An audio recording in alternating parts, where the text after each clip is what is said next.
TV 9 Bharatvarsh के digital platform में आप सभी का स्वागत है। आप देख रहे हैं बातें विशेष। नमस्कार, मैं हूं दिनेश।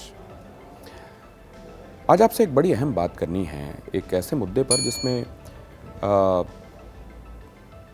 असल में अगर आप देखेंगे तो नाज़ियों के बाद सबसे बड़ा नरसंहार यूरोप के इतिहास में अगर दिखाई देता है और उसका कोई एक विलेन दिखाई देता है तो वो कौन है, क्या उसको सज़ा मिल सकी और अगर सज़ा मिली तो क्या वो सज़ा मुकम्मल हो पाई।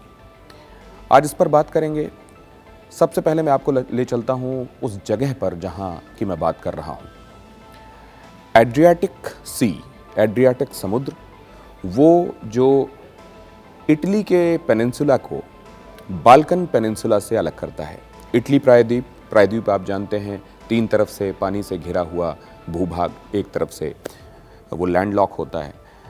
इस तरीके से जो इटली का पेनिनसुला है वो बाल्कन पेनिनसुला से एड्रियाटिक सी की वजह से अलग है।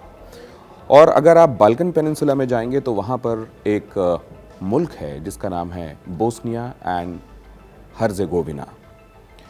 आपने अक्सर ये नाम सुना होगा, अगर समाचारों में आपकी दिलचस्पी है तो निश्चित रूप से ये नाम आपके कान पर ज़रूर पड़ा होगा। बोस्निया हर्जेगोविना, इसकी राजधानी है सराजेवो। बोस्निया हर्जेगोविना में पॉपुलेशन के हिसाब से मुस्लिम आबादी सबसे ज़्यादा है, करीब 44%। उसके बाद 33% के आसपास वो लोग हैं जो रूढ़िवादी ईसाई और सर्ब्स कहलाते हैं। उसके बाद करीब 22% आबादी उनकी है जो क्रोआट हैं। क्रोएशिया से ये शब्द बना है क्रोआट, जो असल में ओरिजिन बताता है इस जाति का।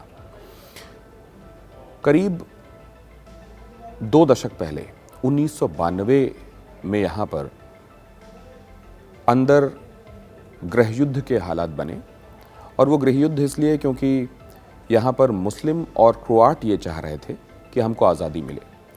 ये एक लहर सी शुरू हुई थी सोवियत संघ के विघटन के बाद, जिसने यूरोप के बाकी देशों को भी अपने प्रभाव में लेना शुरू कर दिया था। और अंदर जहाँ पर भी इस तरीके के बड़े धड़े थे जो ये समझते थे कि उनके मज़हब के मानने वालों की अधिसंख्य आबादी की वजह से उनको अलग देश मिलना चाहिए, उसमें से एक ये हिस्सा भी हो गया। बोस्निया हर्जेगोविना, जिसको बोस्निया नाम से भी जानते हैं, कभी यूगोस्लाविया नाम से जाना जाता था। और यहाँ पर हुआ ये कि जब आज़ादी की चाह यहाँ पर बढ़ी तो यहाँ जनमत संग्रह कराया गया। और जनमत संग्रह में क्योंकि जाहिर है मुस्लिम अधिसंख्य थे, क्रोआट उनके साथ थे, तो जो उभर कर बात आई वो ये आई कि इसको एक अलग देश बनाया जाना चाहिए। उधर सर्ब्स ने कहा कि ठीक है, आपकी बात हम मानते हैं, फिर हमको एक अलग सर्ब रिपब्लिक चाहिए। और ये संघर्ष वहाँ से बढ़ता चला गया। जब ये संघर्ष बढ़ा और जाहिर है दोनों ही पक्ष झुकने के लिए तैयार नहीं थे, तो इधर सराजेवो की घेराबंदी हुई और इधर इस मुल्क के, जो कि दक्षिण पूर्वी यूरोप का एक मुल्क है जिसका मैं जिक्र कर रहा हूँ, इसके एक हिस्से में गांव है एक छोटा सा, जिसमें ज़्यादातर मुस्लिम आबादी आकर इकट्ठी होने लगी थी। और उसकी वजह ये थी कि यूनाइटेड नेशंस ने ये कहा था कि हम अपनी सुरक्षा में यहाँ कहीं किसी तरीके की परेशानी मुस्लिम शरणार्थियों को ना हो, ये हम सुनिश्चित करेंगे। तो ज़्यादातर लोग इस जगह के दूसरे हिस्सों से आकर इस पर्टिकुलर जगह पर इकट्ठा हो गए थे। लेकिन हुआ ये कि यहाँ पर यूनाइटेड नेशंस की जिस टुकड़ी के हवाले यहाँ की सुरक्षा की जिम्मेदारी थी, वो नीदरलैंड्स की एक बटालियन थी और उसकी अगुवाई कर रहे थे फिलिप मॉरिसन। इधर जो सर्ब्स की अगुवाई में जो सेना बढ़ रही थी, उसकी अगुवाई कर रहे थे राटको म्लाडिच। राटको म्लाडिच ने आकर इस पूरी जगह को घेर लिया और यहाँ मौजूद लोगों पर गोलीबारी शुरू कर दी। इधर नीदरलैंड्स की वो टुकड़ी जो यहाँ सुरक्षा में लगी हुई थी, उसने उधर यूनाइटेड नेशंस की तरफ से रीइंफोर्समेंट भेजा गया। और जैसे ही रीइंफोर्समेंट भेजा गया, इधर राटको म्लाडिच की अगुवाई में जो गोलीबारी हो रही थी जिस सेना की तरफ से, उसने गोलीबारी रोक दी। गोलीबारी रोकी लेकिन सेना पीछे नहीं आई, रिट्रीवल नहीं हुआ। तो यूनाइटेड नेशंस की तरफ से ये कहा गया कि आप हटिए, नहीं तो बम गिराए जाएंगे। 2 विमान भेजे भी गए। लेकिन उसके बाद क्या हुआ? उसके बाद ये हुआ कि इन विमानों ने वहाँ पर जाकर 2-3 चक्कर लगाए और ये वापस आ गए। इन्होंने वैसी बमबारी करके उनको पीछे की तरफ नहीं भेजा उस सेना को, जैसा कि किया जाना चाहिए था आइडियली, ये आरोप लगते हैं। बहरहाल उसके बाद तब तक यहाँ जो नीदरलैंड्स की जो टुकड़ी थी उसमें से कुछ डच सैनिकों को यहाँ सर्ब्स जो पहुँचे हुए थे उन्होंने पकड़ लिया और उनको अपना बंधक बना लिया।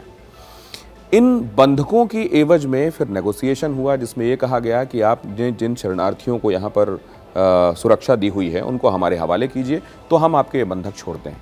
इस तरीके से वहाँ से डच सैनिक छोड़े गए, लेकिन यहाँ से हज़ारों की तादाद में जो शरणार्थी थे ये उन सर्ब्स के हवाले कर दिए गए, जिन्होंने बाद में इनको ले जाकर हज़ारों की तादाद में जिनका सामूहिक नरसंहार कर दिया, उनको गोलियों से भूना गया और बाद में इनको सामूहिक रूप से कब्र बनाकर उसमें दफन कर दिया गया।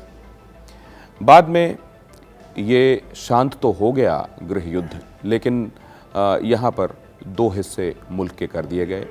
एक हवाले कर दिया गया उन सर्ब्स के और दूसरा उन क्रोएट्स के और मुस्लिम्स के हवाले कर दिया गया। आखिरकार वो हुआ जो पहले होना चाहिए था, लेकिन इतने सारे खून खराबे के बाद हुआ और बाद में एक ट्रिब्यूनल बनाया गया यूएन की तरफ से, जिसने वॉर क्राइम को देखने के लिए कि उस समय क्या हुआ था पूरी कार्रवाई शुरू की गई।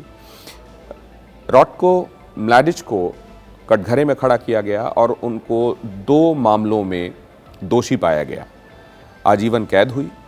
लेकिन अब इसी मामले में राटको म्लाडिच की तरफ से फिर से सुनवाई के लिए अपील की गई है।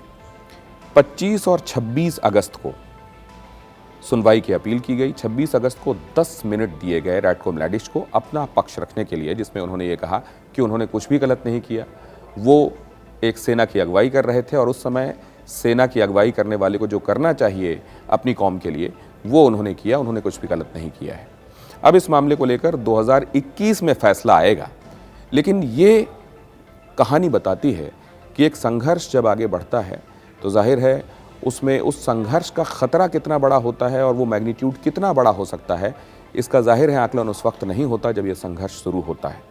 अब ये कहानी क्या अपने मुकम्मल अंजाम की तरफ 2021 में पड़ जाएगी? हालांकि राटको म्लाडिच की उम्र अब बताई जाती है 70 साल, तो एक तरीके से वो अपनी उम्र पूरी कर चुके हैं, लेकिन फिर भी उन्होंने अपनी बेगुनाही के संदर्भ में अपील की है। देखते हैं 2021 में अदालत का फैसला इस संदर्भ में क्या आता है।